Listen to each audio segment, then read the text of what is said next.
Assalamualaikum warahmatullahi wabarakatuh. Om Swastiastu, Namo Buddhaya. Salam kebajikan sahabat-sahabat dimanapun juga berada. Diskursus ijazah palsu ini memang hampir tidak ada habisnya, sahabat ya. Apalagi kita tahu bahwa Refli Harun pasca dia didera isu panas dengan Dr. Tipa, itu kembali berkumpul bersama-sama dengan para purnawirawan jenderal. Setidaknya ada 6, dan juga ada mantan hakim ad hoc yang bergabung di situ.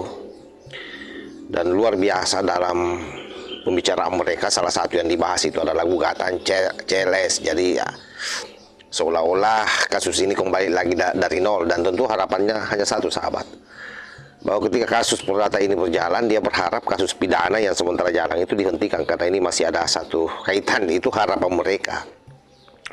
Tetapi ada yang menarik, sahabat ya, dalam perdebatan itu, dalam diskusi itu, ketika dipandu oleh salah seorang aktivis perempuan yang selalu menyertai gerakan mereka, yang kita tahu namanya Ibu Mary. Ada 2 orang, yang satu dari purnawirawan TNI, yang satu dari mantan hakim ad hoc lah, itu yang satu. Itu bicara soal bagaimana kesiapan mereka terkait dengan menghadapi gugatan yang akan dia layangkan. Nah, di situ juga dia sedikit menyentil bicara soal bagaimana dia menanggapi kasus yang begitu receh menurut Refli Harun. Ya, tentu tidak jauh-jauh terkait daripada kasus yang dibahas oleh Bang Farhad Abbas, terutama yang menyangkut soal isu perselingkuhan itu. Dan di sini sangat jelas bagaimana jawaban daripada kedua orang ini. Dia mengisyaratkan bahwa yang namanya hukum itu harus ditegakkan. Tetapi untuk lebih jelasnya, sahabat, ini coba kita dengar pernyataannya, bagaimana dia menyikapi hal tersebut. Ini dia videonya. Satu hal, tadi saya dengarkan Bang Refli ngomong bahwa udah kita nggak mau bahas yang receh-receh. Mungkin bapak-bapak mengikuti sedikit, waduh, tentang ini gosip yang mungkin memang nggak perlu kita tanggapin. Tapi saya pikir perlu ada statement yang sedikit untuk apa ya, supaya tidak menjadi liar isu-isu yang liar. Monggo Pak, bapak berdua boleh bergantian. Liar gimana? Tentang gosip-gosip murahan receh itu loh, Pak. Punten-punten. Gak apa-apa kan ya, kita buka sedikit. Biar ini legalnya TNI ini yang ngomong langsung. Perlu ditegesin kayaknya itu, Pak. Iya. Karena kan satu fitnah itu kan memang nggak ini kan. Memiliki konsekuensi hukum juga. Ya betul kan, Pak ya? Iya, iya. Mungkin boleh diin. Bagaimana instrumen hukum kata Saya mana? Pak Nusam dulu. Yang pasti tegakkan hukum yang benar, biar tidak kemana. Indonesia akan damai bila benar menempatkan hukum yang benar. Kalau salah-salah, kalau benar-benar. Jangan liar seperti ini. Iya. Terima kasih. Jadi jangan asal ngomong ya, Pak ya? Ya. Oke. Pak Dwi? Hukum di Indonesia itu sudah baik.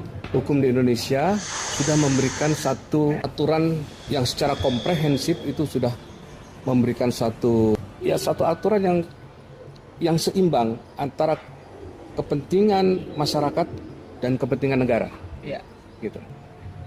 Sudah bagus. Yang jadi persoalan di Indonesia adalah penegak hukumnya yang tidak bagus. Penegak hukumnya ini banyak sekali yang melakukan perbuatan-perbuatan tercela. Oknum itu Pak biasa. Oknum boleh, tapi kalau banyak oknum kan? Oknum semua. Masa oknum semua sih kalau banyak sih gitu loh ya kan? Saya kira jelas, sahabat ya, apa yang disampaikan oleh kedua bapak ini itu sangat jelas arahnya. Karena memang menganggap bahwa selintingan yang disampaikan oleh Farhad Abbas itu adalah fitnah, ya itu harus dibuktikan katanya. Makanya saya bilang, ya Refli Harun ini untuk membuktikan itu benar atau salah, ya harus melapor. Dia harus melaporkan Farhad Abbas. Dan ada hal juga yang sangat menarik yang kita bisa ambil kesimpulan, bahwa kedua bos besar ini mengatakan bahwa hukum di Indonesia sudah berjalan dengan baik, hanya saja memang masih ada oknum-oknum yang bermain. Artinya kalau kita tarik dengan pernyataan-pernyataan para kuasa hukum selama ini yang berada di pihak sebelah, maupun pernyataan Dr. Tipa sendiri yang seringkali kalau kita dengar mengambil referensi daripada Abraham Samad, mantan Ketua KPK, menganggap bahwa proses berjalannya hukum di Indonesia ini hampir sudah tidak ada lagi benarnya. Dan itu berbanding terbalik dengan apa yang disampaikan oleh dua bos besar ini, yang satu mantan TNI, yang satu mantan hakim ad hoc ya. Keduanya masih sangat optimis bahwa proses penegakan hukum di Indonesia ini masih baik. Nah, saya kira yang paling penting di sini sahabat, kalau kita mendengar dari narasi ini, beliau berdua juga ini sangat berhati-hati tak kala dia mau menjelaskan terkait soal kasus receh yang dimaksudkan oleh Refli Harun, sebagaimana pengantar pertanyaan dari Ibu Mary ini. Jadi memang apa yang disampaikan oleh para tabas itu sangat luar biasa menakutkan bagi mereka untuk dikomentari. Mereka tidak berani, hanya berupaya membuat komentar yang sifatnya umum, tetapi karena start pertanyaan itu terkait dengan isu receh, dan isu receh yang saya analisa maksud daripada Ibu Mary itu adalah isu terkait soal perselingkuhan Dr. T dan pengacara RH yang disampaikan oleh para tabas.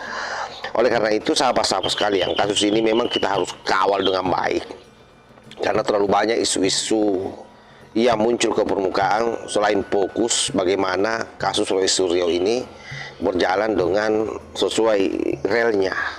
Terlalu banyak hal-hal miring yang tidak seharusnya dicampur adukan di dalam pembahasan kasus ini ya. Salah satunya itu ya terkait soal pernyataan para tabas.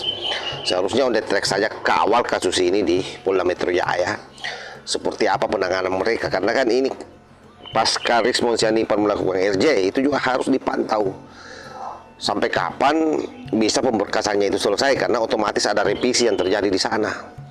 Oleh sebab itu harusnya sekali lagi orang-orang yang ada di barisan Pak Jokowi ini, terutama para pengacaranya, konsisten saja mengawal itu. Kalaupun apa yang disampaikan oleh para tabas ini adalah merupakan satu pukulan telak kepada RH dan T, dan itu kena ya, kena mental mereka sahabat ya, karena kedua orang itu yang notabene-nya istilah RH dan T itu sampai hari ini tidak berani sama sekali bicara soal itu, kecuali orang-orang lingkarannya, termasuk kedua orang ini berupaya bicara terkait soal itu dengan gaya yang saya kira masih sangat soft, tidak langsung membahas itu. Tapi intinya kita sudah bisa dapat substansinya, kita sudah bisa dapat bahwa itu adalah bagian fitnah yang penting untuk ditegakkan keadilan dan kebenarannya. Saya kira demikian sahabat ya. Wassalamualaikum warahmatullahi wabarakatuh.